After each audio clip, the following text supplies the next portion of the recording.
आप सभी का स्वागत है आपके अपने YouTube चैनल पर।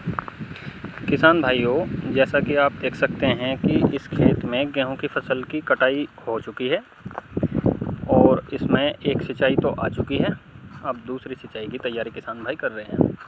अच्छा, देखने को क्या आ रहा है आजकल कि बहुत किसान भाई अपने खेत में भी देख रहे होंगे कि आपके पॉपुलर के पेड़ में छोटे छोटे दाग इस तरह के दिखाई दे रहे हैं। मैं आपको दिखा दूँ, इस तरीके से दिखाई दे रहे हैं, यानी कि पानी सा निकल रहा है जगह जगह।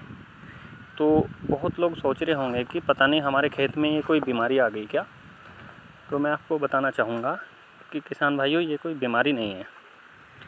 होता क्या है कि जैसे कि इस खेत में हमने गेहूं की फसल बोई हुई थी, इन किसान भाइयों ने जैसे गेहूं की फसल बोई हुई थी, तो इसमें जब गेहूं की फसल पकाई की अवस्था की तरफ चलती है तो होता क्या है कि एक तो गेहूं गिरने वगैरह का ख़तरा हो जाता है और बाल में वज़न होने की वजह से किसान सोचते हैं कि भाई कहीं गेहूं गिर ना जाए। हवा वगैरह भी चल रही होती है बहुत सी बार, और गेहूं कटाई करते समय फिर जड़ों में मिट्टी भी आती है, गेहूं ढंग से नहीं कट पाते जब ज़्यादा सिंचाई हो जाती है। तो पानी एक दो मिस कर देते हैं। वही समय तो होता है पेड़ पर पत्ते आने का, और वही समय होता है गेहूं इत्यादि की फसल का पकने का। तो जब पानी खेत को चाहिए होता है, जब पत्ते निकल रहे होते हैं, तो गेहूं की वजह से हम उसमें पानी नहीं लगा पाते। तो पेड़ क्या करता है, पेड़ के अंदर जो क्लोरोफिल होता है, उसका जो पानी होता है, वो बारीक बारीक रोम छिद्र से निकालना शुरू कर देता है। वो किस लिए निकालता है कि उसको आवश्यकता पानी की होती है, और वो जब उसको नहीं मिल पाता तो थोड़ी सी उसकी त्वचा में सिकुड़न आती है।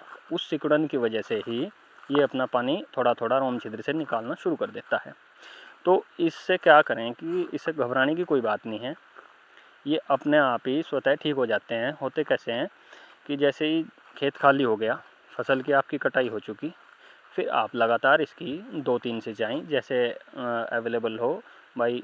हफ्ते में अगर किसी की नहर वाली सिंचाई है तो हर हफ्ते ओसरे वगैरह जो आते हैं, हफ्ते में हर हफ्ते 2-3 सिंचाई लगातार कर दें। अगर ट्यूबवेल है तो फिर तो 5वें छठे दिन भी आप कर सकते हैं। 2-3 सिंचाई जैसे ही आप लगातार इसकी करेंगे, ये धीरे धीरे स्वतः ही कम होने शुरू हो जाएंगे और बाद में ये बंद ही हो जाएंगे रोम छिद्र, और आपका पेड़ जैसा कि पहले अच्छी अवस्था में था ऐसे ही आपको दिखाई देने लगेगा। तो इससे बिल्कुल घबराए मत, ये कोई बीमारी नहीं है।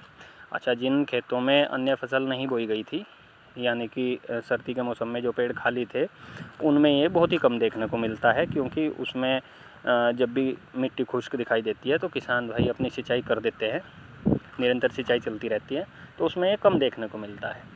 तो आप इससे घबराएं मत, 2-3 सिंचाई लगातार करें, ये स्वतः ही ठीक हो जाएगा। धन्यवाद किसान भाई।